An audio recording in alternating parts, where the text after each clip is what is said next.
Millionaire Bride, here's Groom's shocking betrayal just few minutes before wedding. What she did next will shock you. It was Juliana's wedding day. Today was meant to be the happiest day of her life, but she had no idea that something terrible was about to happen.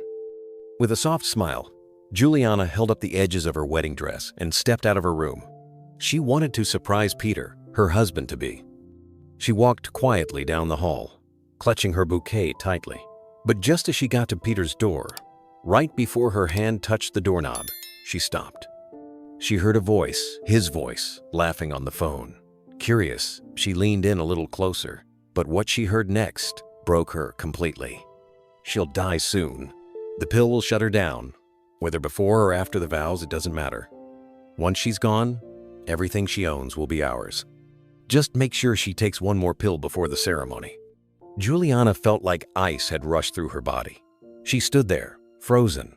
The smile completely disappeared from her face. Her heart was beating so loud it felt like it echoed in her ears. Tears rushed to her eyes right away, messing up her carefully done makeup. And then the voice continued. "Hope you've worn your bridesmaid dress," Peter laughed on the phone. Juliana's legs gave out under her. One of my bridesmaids? Her breath caught in her throat. Peter. And one of her own close friends, planning to kill her? The bouquet slipped from her hand and hit the floor. She covered her mouth quickly to stop herself from screaming and took a shaky step back, her heels making light clicks on the shiny floor as she turned and ran. Her gown flowed behind her like a ghost running from danger. She didn't even know where she was going, her head was spinning. Then it hit her, her dad, her stepmother. They were the only people she could trust now.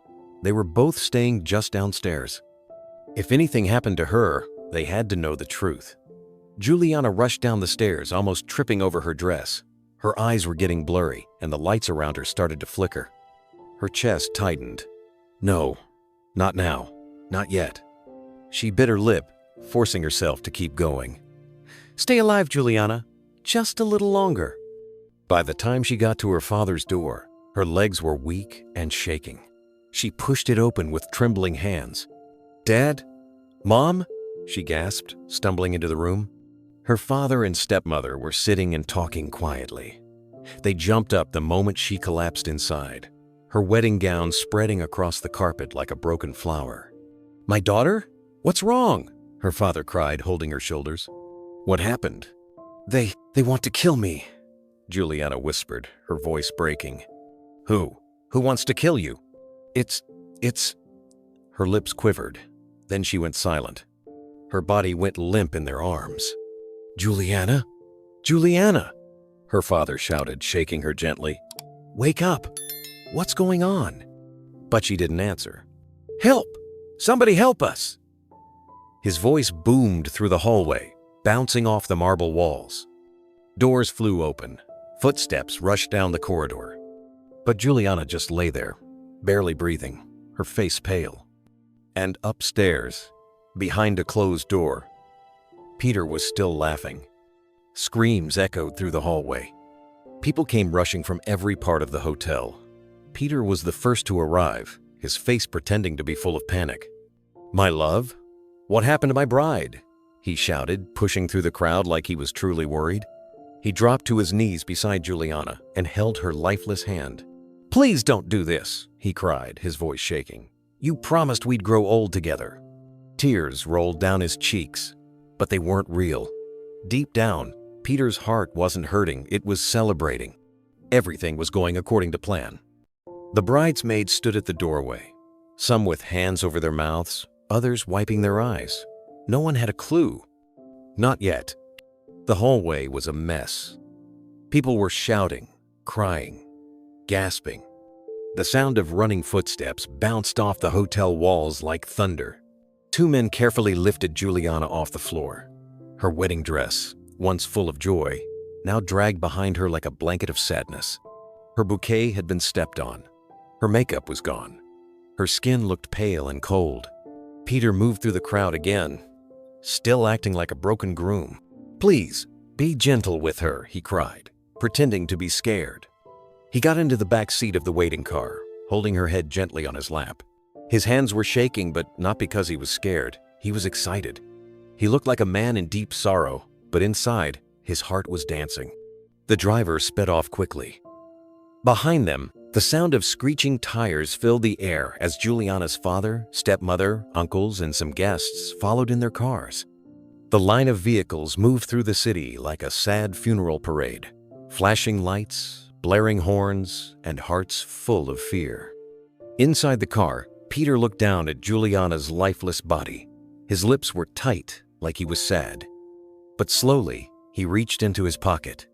He unlocked his phone, typed a message. "Congratulations to us. She's gone." He pressed send, then leaned back, a small smile creeping onto his face. As the car turned into the hospital gate, he quickly wiped the smile away. At the hospital entrance, doctors and nurses were already waiting with a stretcher. As soon as they opened the door, Peter jumped out and shouted, "She's not breathing! Please help her!" Juliana was rushed inside. Her arms hung loose. Her chest barely moved under her white wedding dress. "Please, please save her," her stepmother cried, running beside the stretcher. She was weeping loudly, her voice shaking. "Don't let anything happen to my daughter." Juliana disappeared through the emergency room doors, behind white curtains, surrounded by nurses, machines, and flashing lights. Her father stood still, frozen. He didn't say a word. His face had no color. His lips were pressed tightly together. His fists were clenched at his sides. Tears filled his eyes, but none fell. Peter sat down in the waiting room, both hands on his head, rocking back and forth. He looked like a man crushed by sadness. But if you looked closely, you'd notice a tiny smirk on Peter's face every time he glanced at the hallway clock. Minutes kept ticking. Then hours passed. Every second felt like forever. Guests stood around in small groups. Some were praying. Some whispered quietly. Others just kept staring at the double doors, waiting for them to open. At last, they did. A doctor came out, his white coat stained with sweat and tension. His eyes said it all even before he opened his mouth. Juliana's stepmother ran to him. "How is she? Doctor, please talk to me. Is she alive?" The doctor paused and looked at everyone's faces. They were filled with fear, hope, and sadness. "She's alive," he finally said. "But her condition is very, very critical. We're doing everything we can. Her heart is very weak. Her breathing is slow." He looked right into the stepmother's eyes. "Please pray for her. That's all we can do now." Her stepmother covered her face with both hands and dropped into the nearest chair, crying out loud, "Oh God, don't take my child. Not like this." Juliana's father turned away, resting his head on the wall. His shoulders shook quietly as he cried. And Peter? He lowered his head and let one tear fall onto his palm. Fake, just like everything else. But no one noticed the small message that popped up on Peter's phone a few seconds later. "Job well done. We'll talk soon." He smiled again, just for a second, then went back to acting like the heartbroken man who had just lost the love of his life. Inside the cold, quiet emergency room, Juliana lay still on a hospital bed. Machines surrounded her. Wires were attached to her chest. A needle was in her arm, and an oxygen mask covered her face. The heart monitor beeped slowly. Each sound felt like a ticking clock. Nurses whispered quietly. Doctors kept watching. But Juliana didn't move, not even a blink. Minutes turned into hours. Then, a small twitch. Her fingers moved. Just a little. A nurse gasped. "She's waking up!" Everyone rushed to her bedside. One nurse quickly grabbed the phone to call the family. But at that moment, Juliana opened her eyes. Tears rolled down her cheeks. Her lips were dry and cracked as they slowly parted. Then, in a whisper, her voice came out. "Please don't tell them I'm awake. Not yet." The nurse froze. "Miss, your family is waiting outside." "I know," Juliana whispered. "But I need you to promise me something. Don't say a word." The nurse looked into her eyes and she got it. This wasn't just fear. This was about survival. She nodded slowly. "I won't tell," she said quietly. The next morning, Juliana asked to see Dr. Samuel, her personal doctor. He had been treating her for years. He was older, calm, with gentle hands and kind eyes. When he walked into the room, everyone else was asked to leave. He pulled a chair close to her bedside, worry all over his face. "Talk to me," he said gently. Juliana sat up slowly. She was still weak, but more alert now.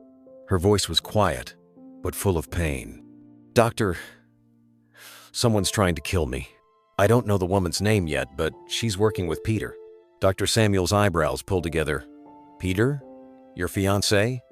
She nodded. "I heard them," she said, her voice shaking. "They were talking on the phone. He said the pills would shut me down before or after the wedding. It didn't matter to him." He sounded so happy. She looked down at her hands. They were shaking. "He's been giving me something. I think it's poison. He wants my money, my properties, and I think one of my bridesmaids is helping him." Dr. Samuel leaned back, shocked. "You're saying this is a murder plot?" Juliana nodded slowly. "I need proof. I need to find out who else is part of it." And that's when the idea hit her. A risky one. Juliana would fake her own death. It was the only way to catch them, to see who would smile, to see who would panic and run, to find out just how deep the betrayal really went. But nothing, absolutely nothing, could have prepared her for what she was about to find out. Attention, please. Before we continue, drop a comment and tell us where you're watching from. And if you're enjoying this story, don't forget to like, share, and subscribe. What's coming next will blow your mind. That night, the hospital room was quiet and dark. The machines around her beeped softly. Juliana lay on the bed staring at the ceiling. Her heart was racing. "Am I really going to do this?" she thought. "Am I really about to fake my own death?" Dr. Samuel stood beside her, holding a small bottle with clear liquid inside. He looked her in the eyes, serious. "This will slow your heartbeat. It'll cool your skin and make your face pale. Your breathing will be very slow. You'll look dead, but you'll still be alive." Juliana gave a small nod. She didn't flinch. She had spent her whole life loving people who never truly loved her back. She trusted Peter. She trusted her bridesmaids. She even gave everything she had, her money, her land, her shares to her family, all of them. Everyone except her mother, the woman who left when Juliana was just 6 years old and never came back. She had given her whole heart to everyone else. And now, they wanted to take her life. Tears rolled down her cheeks, but her voice stayed strong. "Do it." Dr. Samuel looked at her one last time, then gently pushed the needle into her arm. The cold liquid entered her veins. Right away, her vision started to blur. Her body turned icy. Her arms went numb. Her heartbeat slowed down until it felt like it was gone. "Lie down," the doctor said softly. He laid her gently on the bed. Her lips turned pale. Her chest moved only slightly. Her skin felt as cold as the marble floor. Then, he placed ice packs under her arms and near her feet to drop her body temperature even more. With hands that slightly shook, Dr. Samuel picked up his phone. He dialed a number and said calmly, "I'm sorry, she's gone." Within an hour, the news was everywhere. Mrs. Juliana is dead. Her mansion was full of tears. The workers were crying. Neighbors stood in shock. Reporters rushed in to break the news. Then, one by one, her family started to show up. Her husband, her siblings, her best friend, her father, her mother, her stepmother. Each of them walked in with sad faces. Everyone cried over her cold, lifeless body, like they were truly heartbroken. That evening, Juliana's big living room was filled with whispers and quiet sobs. Her coffin was still open, placed right in the center of the room. A white cloth covered her body, and candles flickered all around her. They all gathered, but their eyes told a different story. Greed.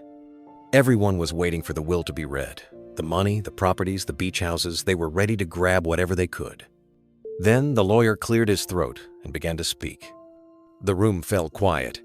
Juliana's will was not what anyone expected. She had given very specific instructions. The will would only be read on the 10th day after her death. Her burial would happen on the 12th day. But that wasn't all. Each person close to her had to mourn her alone, one at a time, one person per day for 10 straight days. Only after that would the real will be revealed. The room filled with murmurs. Some people looked angry. Others were confused. "Why do we have to do all this?" Someone whispered.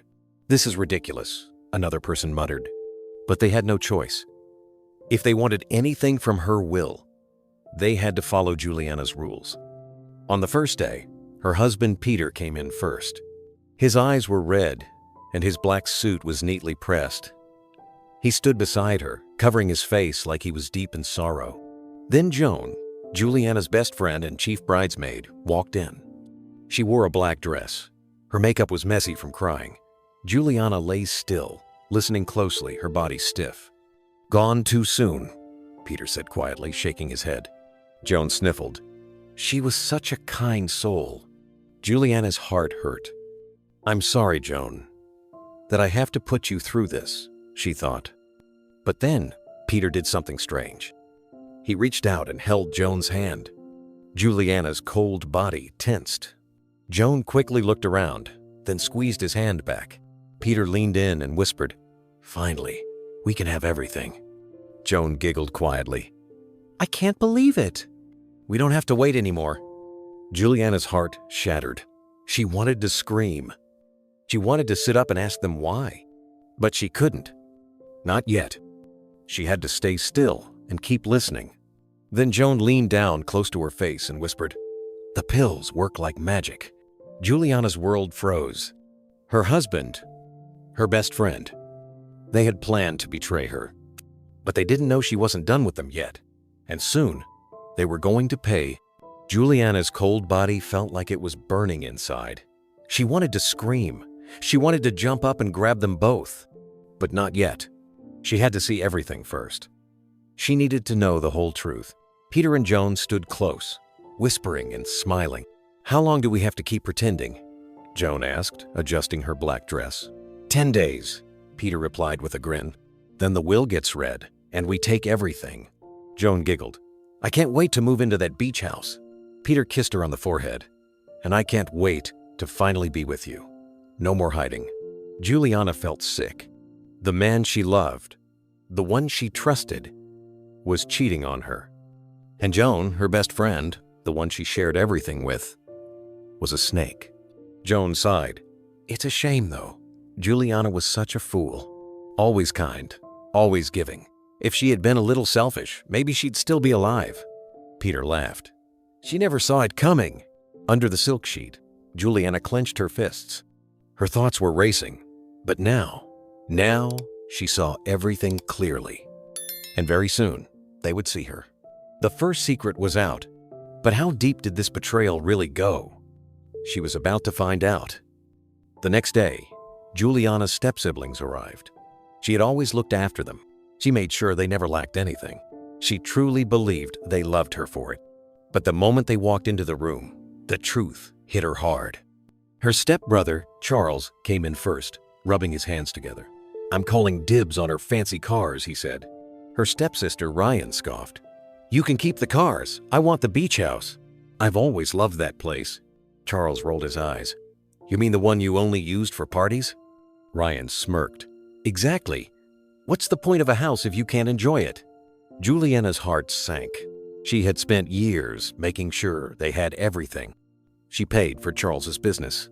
She funded Ryan's expensive lifestyle. And now they were talking like she was just a pile of money, not their sister. Then Charles laughed. "Honestly, I don't even know why people liked her. She wasn't good at anything except making money." Ryan snorted. "Right? She was always so uptight, no fun at all. I wouldn't have even talked to her if not for her money." They both laughed like Juliana's whole life was one big joke. She wanted to scream. She wanted to cry. But more than that, she wanted revenge.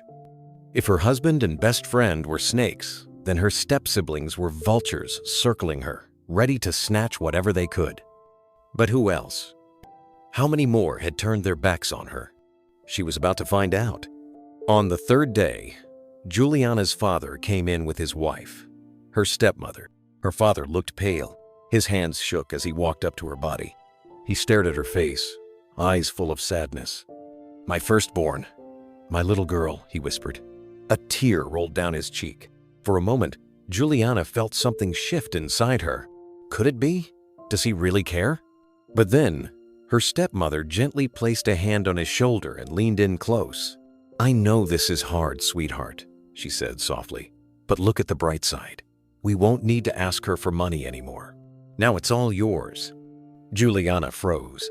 Her stepmother kept talking in a quiet voice. She left you something in the will, right? She had to. You're her father. Robert let out a tired sigh. I guess. His wife smiled. Then we're going to be okay. Juliana waited.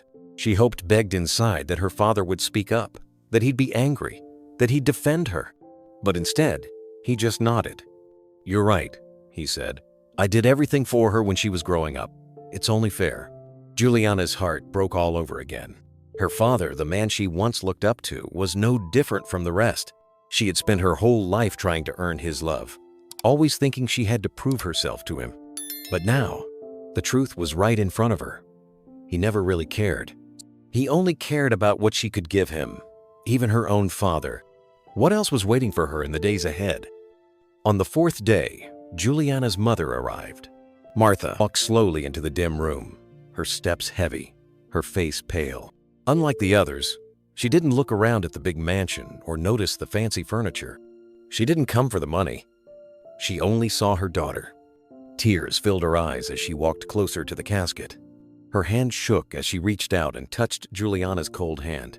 My baby, she whispered, her voice cracking. Juliana felt a tight squeeze in her chest. Martha dropped to her knees and broke down in tears. I'm so sorry, my love, she cried. I never wanted to leave you. I tried so hard. I begged your father to let me see you, but he refused. He told me he'd make you hate me. And he did. Her sobs filled the room. I wanted to be there, for your birthdays, your school plays, even when your heart got broken. But I wasn't allowed.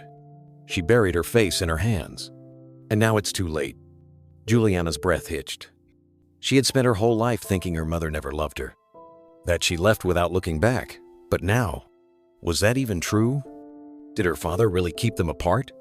Juliana wanted to scream. She wanted to hug her mother and say, I'm here. I'm not gone. But she couldn't. Not yet. There was still more she needed to know. But one thing was finally clear. Her mother truly loved her. And for the first time since all this started, Juliana felt a small part of her broken heart begin to heal. What other truths were still hiding? On the fifth day, the house staff came in. The people who worked for Juliana. Her maids, her butler, the chef, the driver.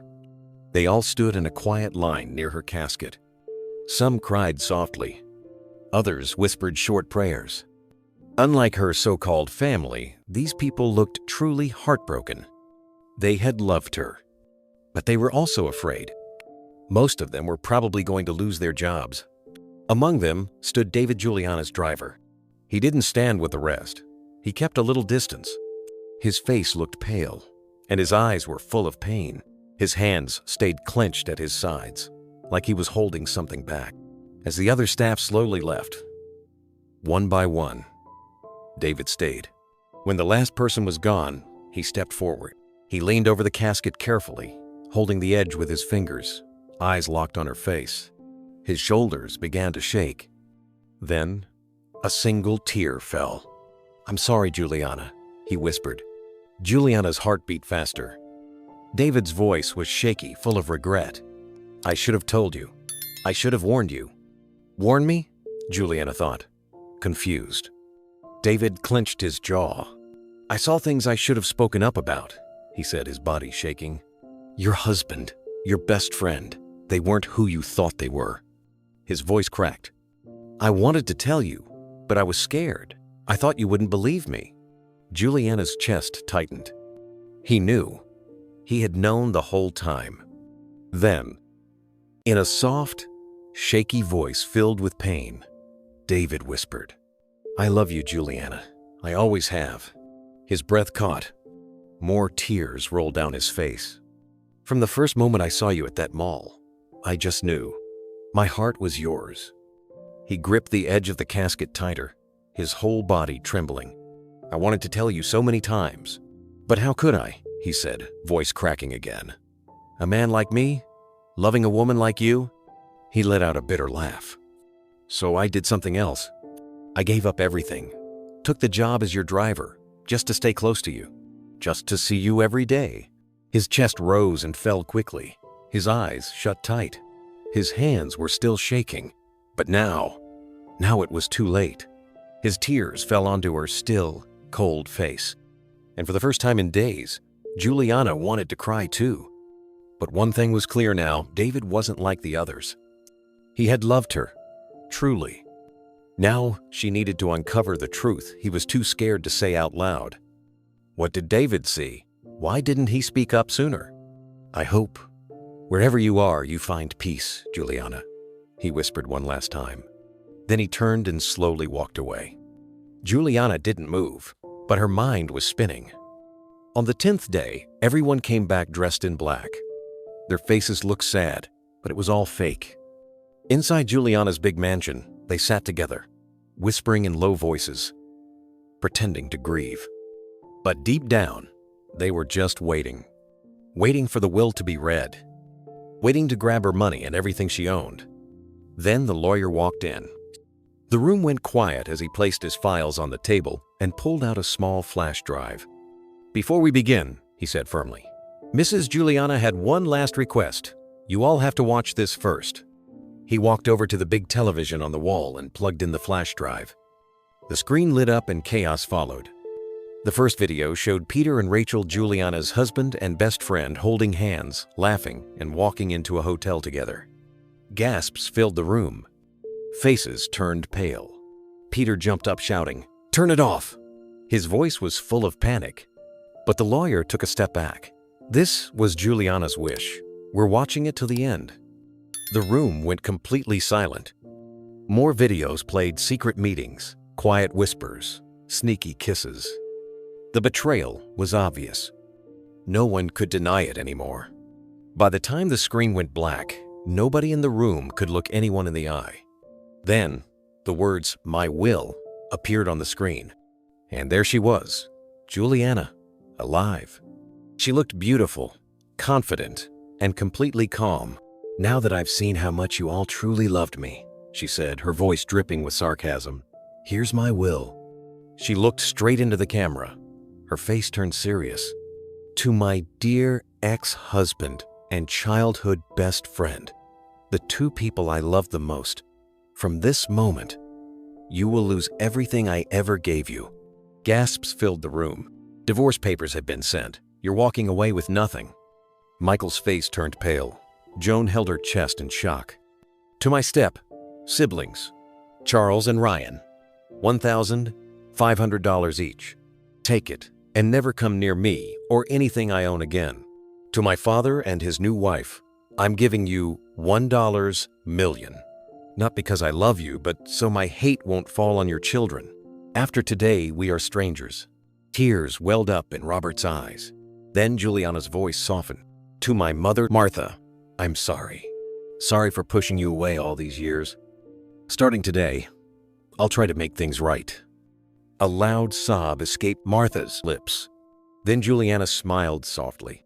"And now, to David." Everyone turned to the screen. David's hands were shaking. "My dear David," Juliana said softly, "I've loved you since the day you came into my life as my driver. But I thought I was marrying a faithful man, so I kept those feelings to myself." She took a deep breath. "But now, I want you to know right here, in front of everyone, will you be mine? Let's build a life together. If you say yes, I'll be the happiest woman alive." Silence. Then, the big doors swung open. There she was, Juliana, alive, glowing. Gasps filled the room. Some people held their chests. Others stepped back in shock. David's breath caught in his throat. She was really there. He didn't wait. He ran to her and pulled her into his arms. Her mother rushed over too, crying as she hugged her daughter tight. The rest of the room? They were frozen.